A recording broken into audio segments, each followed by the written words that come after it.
Inshallah,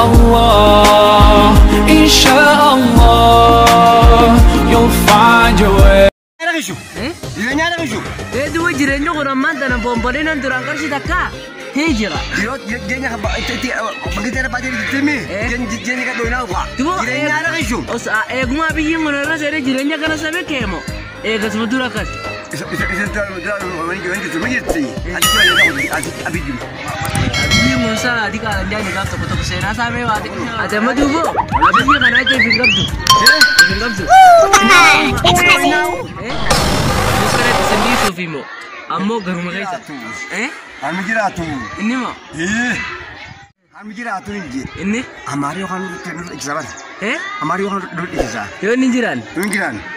Amari ini orang betul jual serese. Isa. Somali usang rasa serese juga. Sanifu tu berarti. Kami kira tu. Iftane mo. Rabu ini dulu. Itu ina. Malah bisa majuti. Isa berakhir. Amin. بارخشش آمين مشاعر بارخشش آمين فلتر باقول آمين سبحان ربك رب العزة